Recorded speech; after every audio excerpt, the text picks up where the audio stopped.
구독자 여러분 안녕하세요. 에바더모터스 오차장입니다. 지난 시간에 저희가 이제 자동차 금리에 대한 시장 전반적인 상황을 한번 다뤄드렸었는데, 오늘부터 다음 영상까지는 전기차만 좀 특정해서 금리를 보고 드리는 시간을 좀 가져볼게요. 저희가 보고라고 하는 이유는 내용을 보시면 알게 될 거고요. 23년도 보조금 전망도 함께 할 예정이니까요. 끝까지 시청해 주시면 감사하겠습니다. 자, 저희가 이제 금리 비교를 위해서 첫 번째 준비한 차량은 테슬라 모델 3 차량이고요. 두 번째는 아이오닉 5, 세 번째는 니로 전기차, 그 다음에 네 번째는 EV9 희망사항입니다. 아이오닉 6로 비교를 해 드릴 거고요. EV9 빨리 좀 나왔으면 좋겠어요. 자, 첫 번째는 모델 3 차량으로 먼저 비교를 해볼 건데요. 테슬라 사이트 들어가 보시면 알겠지만 지금 모델 3 사이트에 클릭이 안 됩니다. 네네. 아시는 분은 아실 테지만 8월 달부터 지금 생산 중단을 지금 하고 있는 상황이고요. 자, 테슬라 모델 3는 다 아시겠지만 가격이 너무 급상승해서 많은 분들이 상당히 당황하고 있고, 그리고 판매도 사실 주춤하다라고 볼 수가 있을까요? 사실 조금 주춤합니다. 근데 그래도 인기는 좀 여전한 편이고요. 테슬라 모델 3가 지금 생산이 중단됐기 때문에 지금 잠시 좀 주춤한 거지, 모델 3, 모델 Y 인기는 여전합니다. 자, 가격이 어떻게 좀 바뀌었나 한번 볼까요? 21년도 초반만 해도 이제 차량가가 5,999만 원이었습니다. 이때 정말 불티나게 차량이 많이 팔렸었고요. 보조금도 나쁘지 않았습니다. 그러다가 이제 그 21년도 후반 들어가면서 전기차 보조금에 대한 또 정책이 좀 바뀌었고요. 그러면서 이제 보조금이 진짜 정말 말 그대로 반토막이 났죠.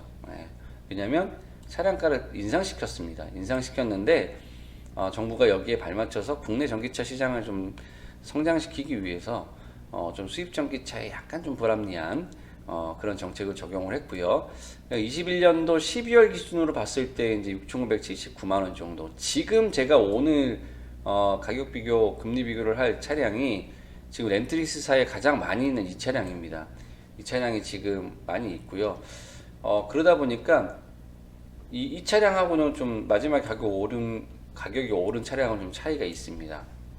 그리고 22년 6월, 22년 12월 현재까지 거치면서 거의 차량가가 8,351만 원까지 이렇게 올라갔습니다. 얼마입니까? 2,400만 원이 올라갔네요. 대단합니다. 역시 일론 머스크 형은 네.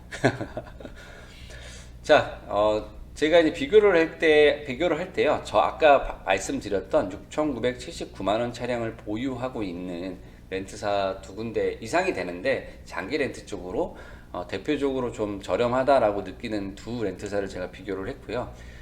그냥 저희가 가칭으로 1번 렌트사, 2번 렌트사 이렇게 명칭을 하겠습니다.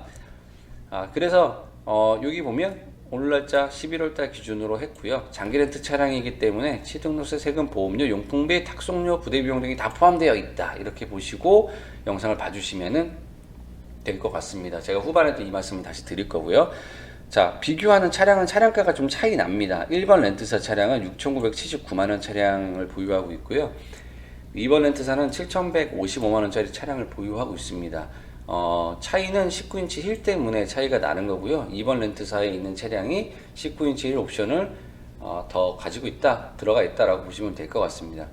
자, 그러니까 전기차 인수를 고려하시는, 전기차 구매를 하시려고 하시는 분들은 인수를 대부분 다 고려하시기 때문에 보증금을 안 넣는 경우도 있지만 어느 정도는 넣으시고요. 그 중에서 가장 많이 넣으시는 30% 정도로 비교를 한번 해보겠습니다. 연간 주행거리는 인수 시에는 사실 의미가 없는데요.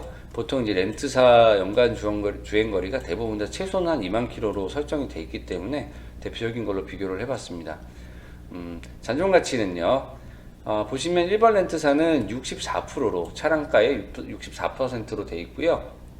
2번 렌트사는 48%로 되어 있습니다.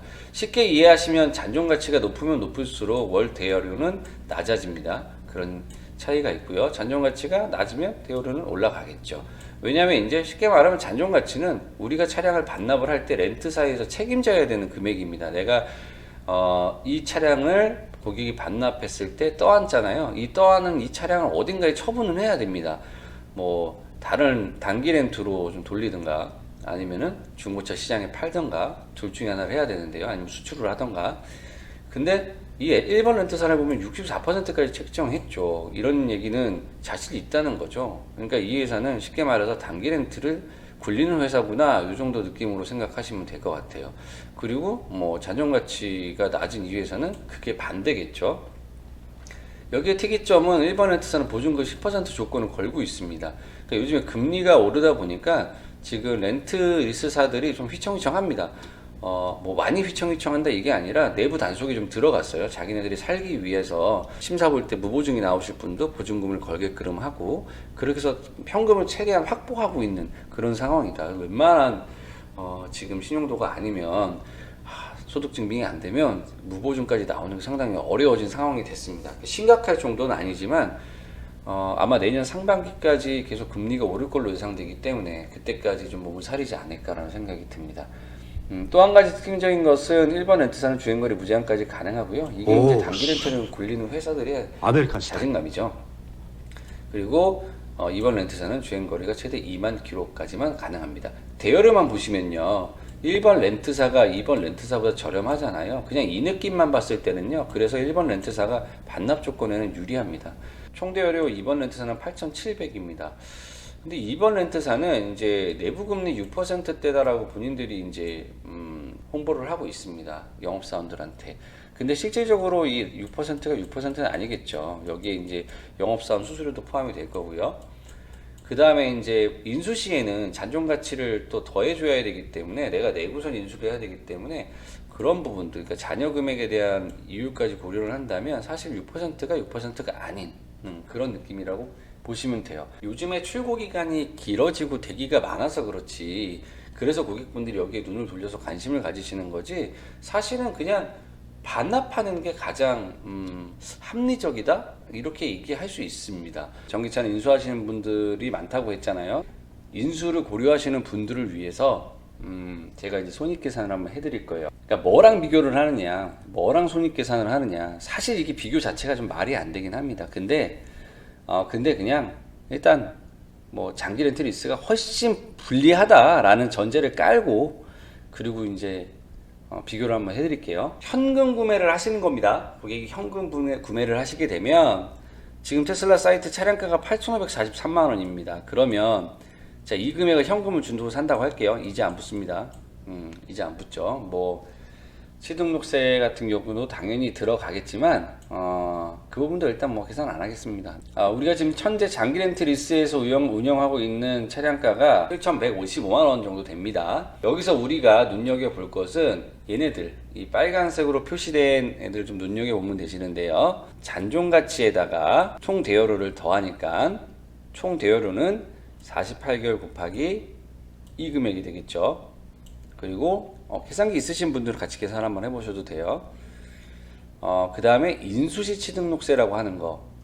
내가 이제 이거를 인수하게 되면 이 잔존가치 부분에 대해서 7% 정도의 취등록세가 부과가 되는데, 그 중에서 전기차는 또 친환경차기 때문에 올해 기준으로 봤을 때 140만원 정도의 세제 혜택을 줍니다.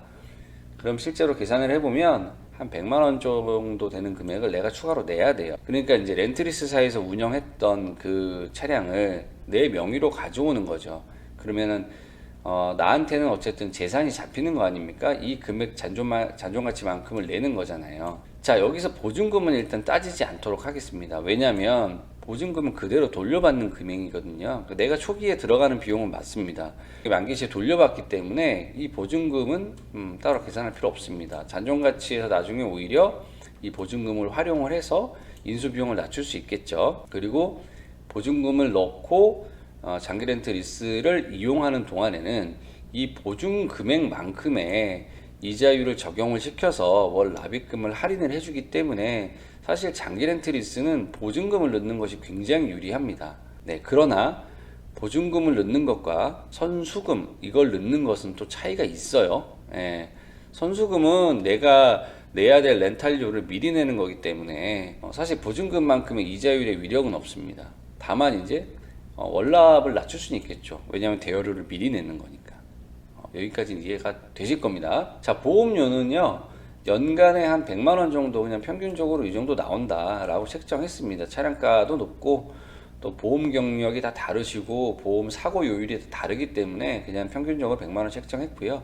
그럼 연으로 4년을 운영해야 되는 거니까 보험료가 연간 100만 원씩 4년간 400만 원 정도 나갈 거라고 예상을 해본 거고요. 자, 초기 취등록세는 뭐냐면 이 총 대여료 안에는요, 이 총 대여료 안에는 아까 말씀드렸지만 뭐 보험료, 취득세, 세금, 탁송 용품 비용 이런 것들이 다 포함되어 있습니다. 다. 네. 그래서 이런 것들을 빼줘야죠. 빼줘야 실질적으로 이 현금으로 사는 것과 비교를 해볼 거 아닙니까? 근데 이자율은 고려하지 말자고 제가 이 말씀을 드린 거니까. 자, 그런 부분들을 다 빼보면요, 대략 한 8천만 원 좀 넘게 나옵니다. 총 비용이 8천만 원 좀 넘게 나오는데 그거를 8,500만 원에서 빼보니까 차이가 한 476만 5,362원 정도 난다. 자, 이 얘기는 무슨 말이냐면요, 모델 3를 살 건데 나는 살려고 하는데 8,500만 원 주고 현금 주고 사는 거하고 내가 렌트나 리스를 이용해서 사는 거하고 얼마만큼 차이가 있는 거야 라고 봤더니, 제가 단순히 비교했을 때는 이게 렌트로 사는 게, 장기 렌트 사는 게 이번 회사에서 마이너스 476만 5,362원이 더 이득인 거야, 이렇게 계산이 되는 겁니다. 나 안 풀어. 이런 거 안 나올 거니까 말을 내. 자, 여기까지 이제 들으시면, 야, 결국에는 너 또 뭐 금리 보고서를 쓴다더니 또 뭐 니네 장기 렌트 리스가 유리한 거야 라고 그 얘기를 하려고 하는 거 아니냐 라고 얘기하실 수 있어요. 이 모델은 그렇다는 겁니다. 이거 알려드릴 건 알려드려야죠. 왜냐면 굳이 이득이 되는데 알려드리지 않을 이유는 없지 않습니까? 알려드려야 되는 건 맞는 겁니다.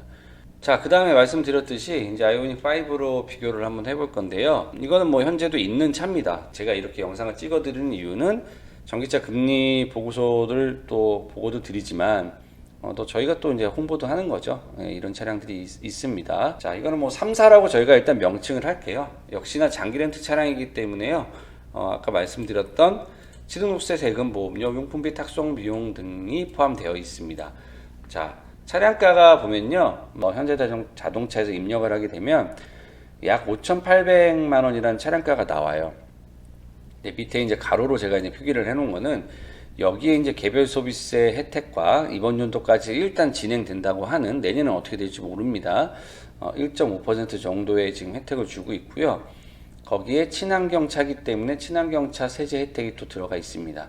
그래서 실제로 내가 구매하는 차량의 차량 원가는 5,300만 원이 되는 겁니다. 그리고 이제 약정기열 48개월 났고요. 사실 이제 보증금 여기는 0%로 놓은 이유는 아이오닉 정도 되면요, 보증금을 많이 안 넣으시는 분들이 많아서요. 자, 잔존 가치는 48%로 보고 있네요, 이 회사는. 그리고 월대여료는 77만 7,934원. 확실히 좀 그 체감이 되시죠, 월대여료가.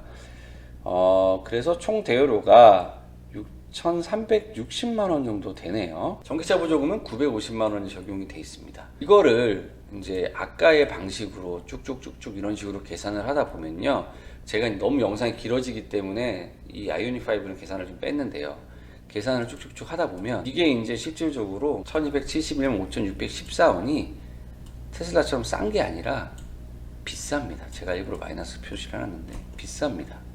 네, 이게 인수까지 고려한다면. 자, 그럼 이제 이게 하이브랑도 얼마나 차이가 있는지 한번 볼게요. 지난번에도 이제 비교를 한번 해드렸었는데, 네이버 하이브 계산기고요. 여기 이제 4,300만 원이라는 제가 원금을 넣습니다. 이자율은 9%를 적용시켰고요. 할부 기간은 48개월입니다. 아까 친환경 세제 혜택하고 개별 소비세 제외한 5,300만 원 금액의 전기차 보조금을 제외하면요, 이 차량 가격이 원금의 근거가 되고요. 여기서 9% 적용시켰을 때 총 이자가 836만 원 정도 됩니다. 자, 그러면 이제 할부 구매 시 할부 이자를 적용시켰으니까 우리가 현금 구매 시 차이가 있었던 이 금액에서 제외해 보면 435만 원 정도 차이가 납니다. 이 얘기는 소비자가 렌트리스 상품을 할부 말고 이용했을 때 435만 원을 더 낸다는 거죠. 마지막으로 마무리 드리면요, 아까 여기서 이제 연이자율 9%잖아요.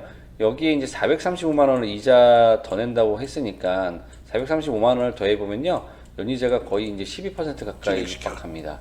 그냥 오빠들 선에서 좀 깎아주시면 안 돼요? 네. 렌트리스 비쌉니다.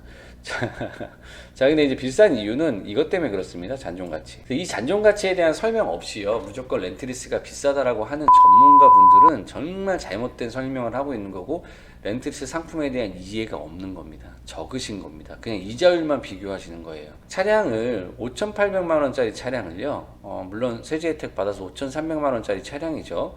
렌트사가 이걸 고객한테 빌려줘야 됩니다. 네, 그래서 렌탈이죠. 빌려줘야 되는데요. 이 차량을 중요한 거는 4년 뒤에 이 5,300만 원짜리의 그 아이오닉 5 차량이 처음 딱 나왔을 때 4년 뒤에 이제 이 중고 가치가 얼마가 될 것인가 계산을 해야 됩니다. 물론 이게 계산하는 방식이 다 있겠죠. 그러나 우리가 예측할 수 없는 요소들도 너무 많잖아요. 뭐 아이오닉이 뭐 운행하다가 뭐 출시된 지 3년 차부터 갑자기 막 결함이 막 발생되면 이 차 완전히 똥값됩니다. 그렇죠? 물론 렌트리스사들이 그런 걸 고려하고서는 구매를 했겠지만, 뭐 어떤 차는 안 그렇습니까? 다 저희가 예상할 수 있는 차들만 있다면 중고 가격이 그렇게 뭐 방어가 안 되는 경우가 없겠죠. 다 방어가 예상된 만큼 되겠죠, 당연히. 그걸 예상하기가 쉽지 않은 겁니다. 이건 저는 렌트리스사가 이제 예측도 해야 되고, 이걸 잘 예측하는 렌트사가 사실은 살아남는 거고, 그래서 그런 부분에 대한 부담이 있고요. 그래서 리스크 비용으로 항상 뭐 이제 할부를 하는 것보다 조금 더 비싸게 설정이 돼 있습니다. 더군다나 금리가 지금 비싸기 때문에 더 체감지 순환도 높고요. 자, 그 다음에 또 한 가지는 고객의 입장에서는 만기가 됐을 때 이 잔존 가치에 대한 금액을 내고 인수를 하시던가 아니면 반납을 하실 수가 있습니다. 자, 이 얘기는 다시 얘기하면 중고차 시세를 보고서는 잔존 가치보다 높다라고 하면요, 이 차를 그냥 인수하시면 됩니다. 그쵸? 네. 인수해서 중고차로 팔아버리면 그게 오히려 시세 차익이 남겠죠. 근데 이제 이 차를 내가 사고도 많이 냈고, 그리고 이제 이 차가 잔존가치, 그러니까 중고가가 시세가 낮아요. 잔존가치보다. 그러면 고객 입장에서는 손해볼 거 없이 그냥 이 차를 반납해버리면 됩니다. 그럼 이 짐은 누가 고스란히 떠안습니까? 그렇죠. 렌트사가 떠안게 되는 겁니다. 그래서 그런 리스크 비용이 포함되어 있다. 그래서 렌트리스가 비쌀 수밖에 없습니다. 조금 더. 금리가 이렇게 차이 날 때는 더 그렇게 느껴진다고 말씀드렸었죠. 그러니까 렌트리스가 싸다고 광고하는 것도 허위 광고고요. 렌트리스가 정말 똑같아요. 할부 구매하는 건 똑같아요라고 말을 그렇게 상담을 하는 것도 잘못된 겁니다. 충분히 그런 부분에 대한 감안을 하고 사는 거죠. 그 대신 차 엄청 빨리 나오죠. 차 빨리 나오고 요즘 같은 시기에는요. 그 다음에 이제 재산에 안 잡히는 부분 말씀드렸었고요. 경비 처리되고요. 그런 장단점도 분명히 있을 수 있다. 그런 부분들을 알고 구매하시면 됩니다. 자, 제가 보니까 그렇습니다. 금리가 좋을 때는 이제 인수를 고려하시는 게 좋고요. 금리가 높을 때는 만기 시 중고 시세를 고려해서 이제 유불리를 따져서 반납을 할 거냐 아니면 인수를 할 거냐를 고려하시면 될 것 같고요. 그리고 제가 드린 이 보고서를 보시고도 아직도 거액을 들여서 광고하는 네이버에 광고하는 장기렌트리스 검색하시는 분들 있잖아요. 이거 진짜 떡볶이 드시겠다고 강남 가는 행동이거든요. 왜냐하면 여러분들 거기에 다니는 영업사원들한테 그 광고비 다 뽑습니다. 그럼 그 영업사원들은 그만큼 차를 훨씬 많이 팔아야 되는데 또 그렇지 못합니다. 그러면은 어떤 일정 한 고객한테 수수료를 더 많이 넣을 수밖에 없는 구조가 돼요. 다 그런 건 아닙니다. 그러나 그럴 수 있는 가능성이 상당히 높습니다. 그래서 허위 건적이 난무하는 거고요. 그 다음에 사고 보니까 너무 비쌌다라는 그런 내용들을 말씀하시는 겁니다. 그런 부분들만 좀 이제 주의를 하시면 장기렌트리스는 충분히 뭐 괜찮은 상품입니다. 특히 홈쇼핑 광고에서 선수금 30% 집어넣어놓고 굉장히 월납금이 싼 것처럼 광고하는 그런 부분들 속지 마십시오. 그거 다 낚시입니다. 지금까지 에바다 모터스 오차장이었고요. 긴 영상 시청해주셔서 감사하고요. 여러분한테 유익한 도움이 되셨으면 좋겠습니다. 다음 영상 때도 더욱 유익한 영상으로 찾아뵙겠습니다. 감사합니다.